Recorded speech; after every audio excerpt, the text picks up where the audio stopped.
हम आ चुके हैं भीम कुंड। ये अगर यहाँ पर आपको आना है तो आप सबसे पहले आएंगे जो है छतरपुर से ये आपको कम से कम 90 किलोमीटर के करीब आएगा भीम कुंड। यहाँ पे जो भीम कुंड ये नाम पड़ा है, ये जो महाभारत काल की ये एक गुफा है। जब पांडवों को वनवास हुआ था और वो वन दर दर भटक रहे थे, तो यहाँ पानी की उनको पत्नी को आवश्यकता पड़ी, जिसकी उसमें भीम ने एक यहाँ पर गदा मार के एक बड़ा सा कुंड बना दिया, जिसका नाम पड़ा भीम कुंड। यहाँ पे कुछ इंस्ट्रक्शन दिए गए हुए हैं। भीम कुंड एक पवित्र दर्शनीय स्थल है। इसमें ये आप पढ़ लें, और जब आप नहाएं तो साबुन और शैम्पू का इस्तेमाल ना करें।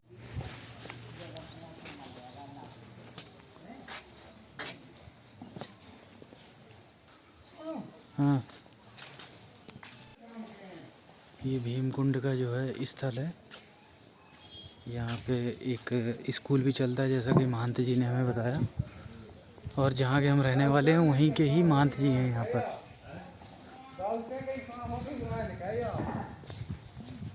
अब हम कुंड की ओर बढ़ रहे हैं।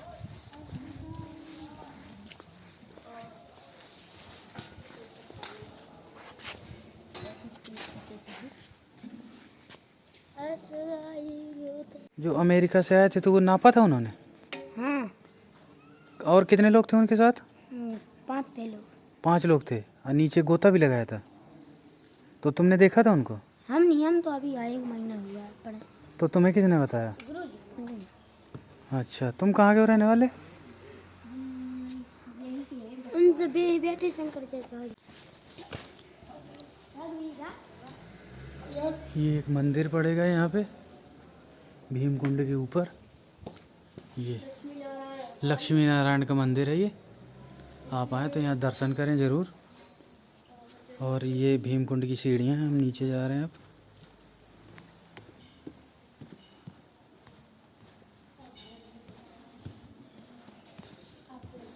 इसका उल्लेख महाभारत में भी हुआ है।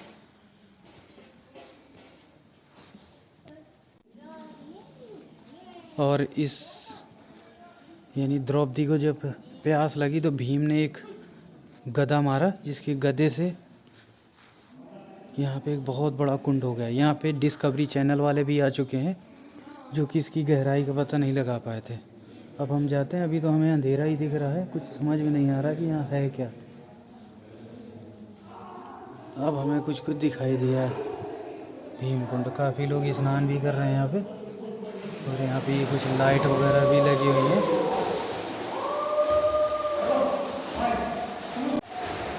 और ये है भीम कुंड। ये नीचे हमारे भीम कुंड दिख रहा है। ये यहाँ की गुफाएं।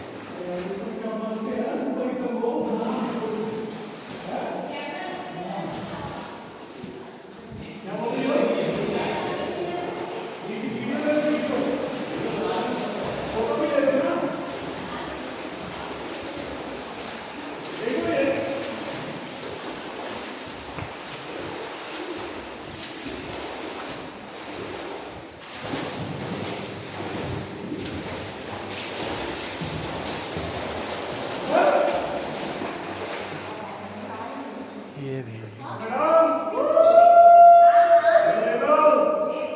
अब वैसे शाम ज़्यादा हो गई तो हम नहाएंगे नहीं, पहले ही हम नहा चुके हैं।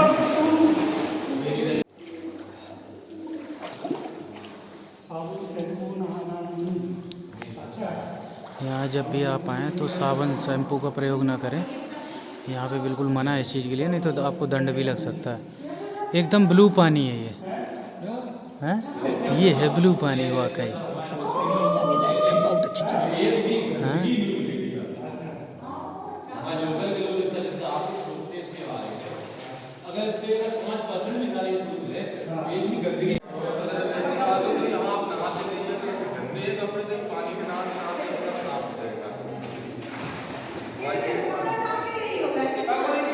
ये है मेन गुफा। ये जहाँ तक ये दिख रहा है, यहाँ तक तो सीढ़ियाँ बनी हुई हैं। इसके नीचे जो है वो अंदर गहराई, जो कि डिस्कवरी वाले भी आए थे अमेरिका से, उन्होंने भी नहीं नाप पाया। और आपको बताना चाहूँगा, जब 2003 में सुनामी आई थी तो यहाँ का पानी भी बढ़ गया था। तो बताया जाता है इसका डायरेक्ट स्रोत जो है वो समुद्र से है।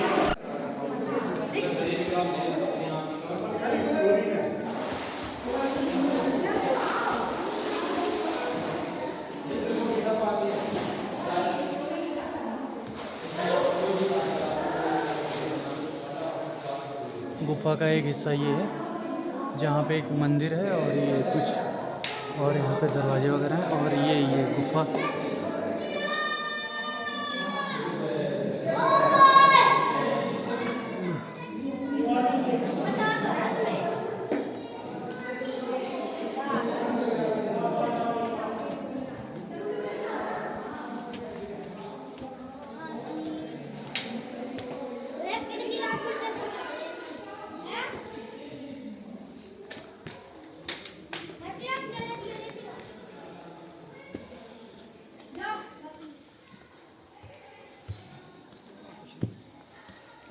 हाँ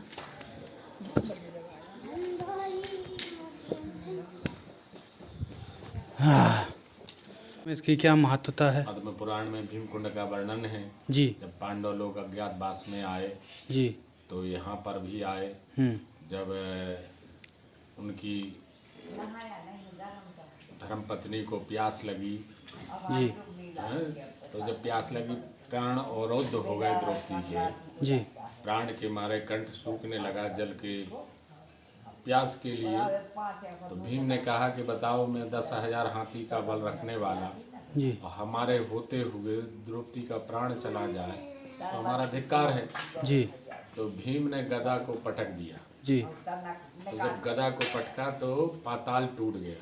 जी तो इसीलिए इसका नाम पड़ गया भीम कुंड। क्योंकि भीम ने यहाँ गदा का प्रहार किया तो ऊपर से वज्राकार है जी। इतना गहरा है कि आज तक डिस्कवरी वालों ने भी इसकी थाह नहीं ली। 700 मीटर तक तो गए, इसके बाद वो भी नहीं जा पाए। अंदर 700 मीटर। हाँ तो स्वामी जी डिस्कवरी वाले कब आए थे यहाँ पे? ये 4 साल पूर्व आए थे। तो आप उस समय मौजूद थे? जी।